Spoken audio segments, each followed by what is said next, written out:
Hello, I'm Fred Evans. Welcome to Montgomery Week in Review. One problem facing all of us is global warming. Jeffrey Slavin, community activist, will explain how this fact could be involved with politics in the United States. The explosion in an apartment building in Silver Spring made national news as authorities search for the cause. Graciela Rivera-Oven, who comments for this program, will explain the response to the tragedy. The Board of Elections is again searching for enough election judges to staff both early voting and all the polling places in the county. Dr. Gilberto Zelaya from the board will tell us what is needed. Fall and winter are busy times at Montgomery Community Media, MCM, even without an election. Tony Spearman-Leach from MCM has the story. Jeffrey, welcome. It's always good to be here. Good to have you. Good to have you. Tell us about this issue of global warming, which we hear about, but I don't know if many people really understand. Well, I think it's about time that more of us got involved with the issue. And the way it's going to be solved is at the federal level. And I'm now involved with the Climate Change PAC, which supports federal candidates that actually recognize and take leadership. So Political Action Committee, correct? Yes, it is. Just, yes, it is. okay. And because many people in our Congress are not really making this a priority. And until we all get around the candidates and the elected officials that do, it's not going to change. And actually, as you all know, in the Congress, there are a number of members that are in denial of the science and denying that climate change exists. Right. So that's a big problem too. What can Jim or Jane Citizen do about climate change? Maybe it seems like you say it's an international issue. Well, I think the first thing that we all need to do is get better educated about it. Okay. And start talking about it, and then dealing with the issue on a personal basis. Driving your car less, buying an electric car, trying to use different kinds of energy. Okay. There's a lot. So I am married to an environmental engineer, and so we have the hybrid car, we have the solar power, but I am amazed, and I do not want to throw my family under the bus, but there are members of my family who do not recycle, and they just don't do the basic things. How important it is to do the basic things, and how important it is for our children to mimic that. I think actually this generation has better awareness than my generation when it comes to recycling, but how important it is for us adults to kind of step up. I think that everybody has to do their part, and it's just it's so little that you have to do. Like pick up a piece of trash, use an alternative form of transportation one day a week.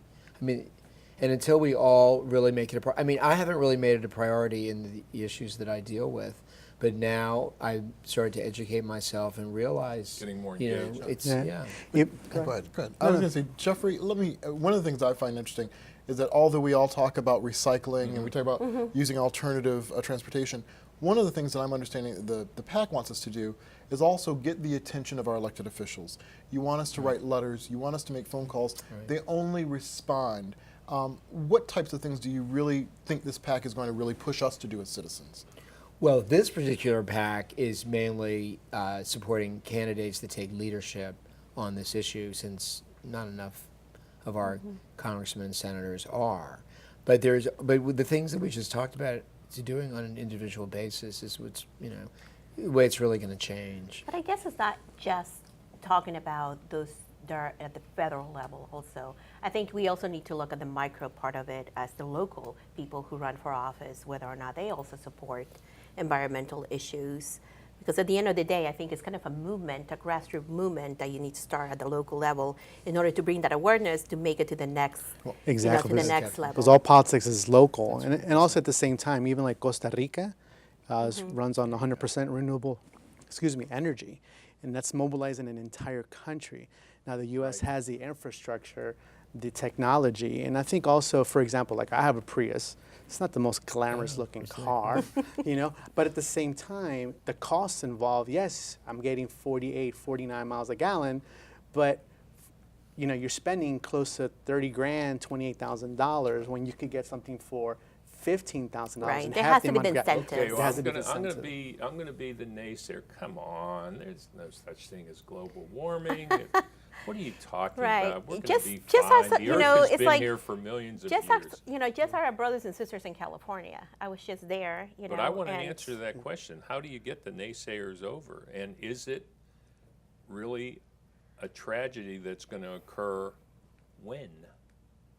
Well, Fred, I want to hit that because you made a point that I can tag with Jeffrey on this Okay, one. yeah. When you get to the point that they're putting in pumps in South Florida to pump the water off the streets and off the sidewalks. When you get to the point that we are watching Louisiana go underwater, and Absolutely. that the map of Louisiana isn't even accurate That's- because the water has flooded down the center. Right. When you get to the point that America is literally going underwater on the coastlines, look at our metro itself and the recent picture we saw online on YouTube of the metro being underwater like a waterfall. Right. This has been the hottest weather we've had on record. When do you need to wake up? When your house is burning down because the sun came up? Yeah, and like I said, in what I wanna California, hear, you know, 'cause they there are they the have such a naysayers. drought, and you know, you don't appreciate water until you go to a place like California. Amen. You know, it's like when you see those lawns, they're brown, you do not appreciate what you have. So don't tell me that these folks, you know, they can be in denial all they want, but there is a major issue going. Jeffrey, any final word? We have about 30 seconds remaining. Go online tonight and educate yourself about the issue. It's very easy. I did it Anyone before else? coming today. And take your kids to the Montgomery County Recycling Center. I Right. think that's a Ooh. very interesting location. I've taken my sons and my nephews. It's an incredible My operation. daughters actually went on, the school took them on a field Yeah. trip. They Well, were the nice great. thing is a lot of the schools are doing things. Correct. I mean, I think it's the kids they're teaching the parents on Yeah. most of these issues. And at home. It starts at home. Thank you very much. Thank you. Very enlightening. Thank you. Helpful. Gracie, how are you today? I'm okay. Thank you so much. Very Thank you for having tragic me. circumstance in Silver Spring. Absolutely. Tell us what you're. Absolutely. involvement. I grew up in this county, and I think on record, this is the worst tragedy that we have had on the books as a county at the level of this tragedy in Silver Spring. It's just not normal for two buildings to blow up because of a And it gas was a explosion. gas explosion, It was a correct? gas explosion. But even, I was there from the morning that it happened. I got there at 7 a.m. And so I've been there constantly for the last month or so. But I have to say that just the lack of triage that went on in this incident, it makes you think, are we ready in Montgomery County Could you give us for a true catastrophe in this sense? This is- examples? yeah, in a global sense, this was not, in a global sense, this was not such a huge catastrophe. But then in a county where you have resources more than other countries, you have to ask yourself, are we ready? So let me just give you an example of, I know that the Red Cross were involved, bless their hearts, they do, but they had nobody who spoke Spanish at the shelter the first, as things unraveled in the first couple of days. The county has a whole response team when it comes to terrorism attacks or soil catastrophes. They didn't have anybody bilingual who spoke Spanish, and this is a 90% Latino area, and these buildings were 90% residents who spoke Spanish. And then you add, also our services like Health and Human Services, HHS. Where I was there, I did not encounter one nurse who was bilingual to be able to do triage with these victims. And in the county, that's almost 20%. And in our county, you and I grew up in the county. Yeah, We went to exactly. school together. We, our generation is pretty invested in our county. We have the resources. We're more than 20% of the population. So you cannot tell me that there's not an organized response to something like this for communities of color. What can, this may be more toward the end of your presentation, but what can we learn from this in order that that doesn't reoccur? Because it's serious, very serious. So let me just start by saying that these people had already been living under very horrible circumstances, and they already had been intimidated and so on. Is there any truth to the rumor that they had reported the smell of gas? Oh yeah, no. I encountered a lady who had been reporting the smell of gas for almost 2 years. So this 2 is not. years? She said, and they were ignored. And in fact, finally, one of the people in one of those buildings had called 911 2 weeks prior to the explosion. But then you have to, you have to look into also our fire and emergency response. I was amazed that in that area we don't have bilingual firemen. We don't have people who are able to communicate with these folks. That's a problem. We need to look in the mirror. Many people, might say, "Oh, we did the best we could." Well, okay, you did the best we could, but that doesn't take away from the fact that people were throwing their babies out of the windows. Did not understand commands to stay put until a ladder arrived. And 7 residents lost their life. Is that, 7 residents, is that correct? including 2 children under Right. the age of 8. So when I was at this funeral for these 2 little kids, Fernando and Davi, I could not help to think that we should not have been there as a community. We should not be mourning the death of 2 children when a gas detector could have been, required to be put in this building by law. And I learned from the people who were investigating the fire that it's not a requirement. There's not a law requirement that it requires for gas detectors to be put in these buildings. So you wonder how many other people are sitting on time bombs in this county.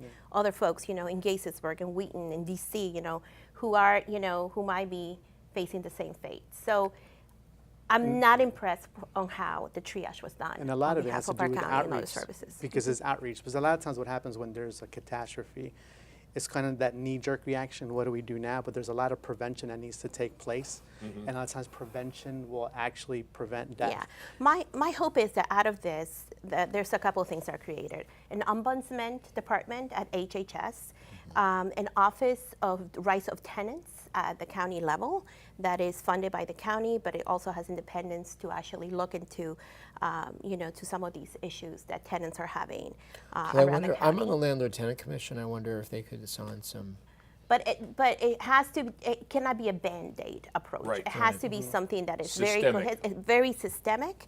And and I know people have their hearts in the right place. I am not saying that, but it was just for us to be talking about mental health services, providing mental health services almost a month after this explosion is shameful to me in Montgomery County.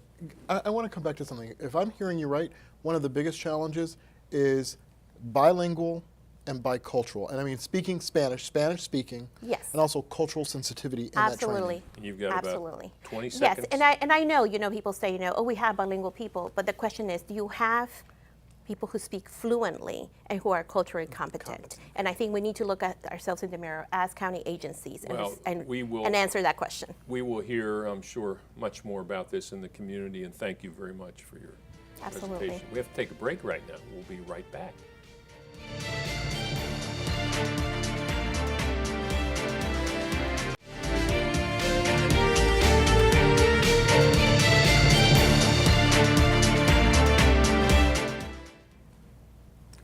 And we're back. Welcome. Thank you. Gilberto. Tell us about the upcoming election and Yes. the need for assistance. And Volunteers, volunteers, volunteers. Oh, really? Yeah, yeah. So in a county of over 650,000 registered voters, we are in need of approximately about 3,500 election judges or poll workers. My goodness. And after we identify them and they go to training, or the ones maybe that do actually serve, you're looking at about 2,800. So you would assume that, oh, someone's going to do it. We have an abundance. No, we don't. And then on top of that, under Section 203 of the 1975 Voter Rights Act, we have been mandated by the Department of Justice to identify registered voters with bilingual skills and fluency in Spanish. Obviously, Maryland election law mandates it to be a registered voter and be able to read, write, and speak English to serve as an election judge. But under Section 203, we need bilingual judges in Spanish. However, the agency recognizes that we have a diverse county, so we are looking for anyone who has bilingual capabilities across this beautiful gamut of languages Right. and American Sign Language. Having said that, there's a process. Call our office. There's going to be a hotline that will appear. It's 240-777-8533. 240-777-8533. Yes, so the commitment is you first apply online, or you could call our office, the hotline, to get a paper application. You could come to the office. We're also visiting a lot of the libraries and community centers. If you're a nonprofit, an HOA, a church, boys club, it doesn't matter. you could contact our offices, and then we could arrange for an outreach team to go out with the equipment, with voter registration forms, et cetera. And we want to meet you halfway. Once an individual registers to serve as an election judge, we verify their registration. Then once that's verified, we send them a welcome letter. Most of it's done electronically. We do have some voters that do not use email. We understand that. The welcome letter, excuse me, will give you instructions to take an online quiz. It's on the first 2 chapters of the election judge manual. Very light read, what time the polls open, what time they close. It's an open browser quiz, okay? We'll see how comfortable you're with technology. Once you pass the quiz, then we will send you another link where you could pick your training. It's 1 session between 4 to 5 hours long. Once you pass your session, we'll look at your home address. We will try to assign you your home precinct. If not, we'll keep you close to home. However, if you have bilingual capabilities, we will ask if you could kind of go to different locations to help our voters. And then every 2 years, you're part of the team. 5 weeks later, after Election Day, we will mail you a stipend between $75 to $180. Or if you're 17 years of age and you're in high school, you could earn up to 25 SSL credits, which is Student Service Learning credits. Yes, so it's a great way. Yes, so it's a great way to get a third of your SSL credit requirement before graduation knocked out. So we're actively recruiting, and we have a Future Vote program where students grades 6 through 12 can participate, and to participate in that or in that program, citizenship is not a prerequisite. Wow. So let me just say that I have known Gilberto for many decades now. 20 Yeah, decades. a few I thought decades. you were a millennial. And the job that he has done for reaching out to fill out those gaps is amazing. But also as a former judge and as a former mom of kids who went through the Future Voters program and one who is going to go through the Future Voters program in the fall, how essential it is for us to answer the call. And a quick example, I had forward him a referral, because I'm also on the Board of Elections, of a friend who's a doctor, and he has about 60 employees, and he wants to make sure that his employees know exactly what's going on with elections, and that they could also be judges of how they can actually help in the process. So everybody can actually do something for the process. This is a process that we, I'll speak for myself, that I take for granted because my parents drilled it in me. You will vote. Absolutely. And I voted in every eligible election, but that's something we've got to get across to. Yeah, and I guess as wider somebody expanse. who comes from immigrant parents, the fact that, to me, voting is such an essential right as an American. Exactly. And I take it, it is one of the most incredible things of gifts that we have as Americans, to be able to exercise a right to vote, that many people around the world don't have that. And it's so important then to actually, volunteer and do the judging and all that. We only have 30 seconds. Okay. Amazing. This one very Wow. quickly. Any final words that you'd like to say? Yes, about so the this is process? this is my branding tag. It's a short-term commitment with long-term impact. Absolutely. Okay. And we won't discuss politics here PR. today No. in terms of this current election, but enough said. Yes, thank you. Give us a call, please. Thank you very much. Tony, good to see you. Great to see you. It's a pleasure. And tell us about Montgomery TV. We have an abundance of activities going on this fall.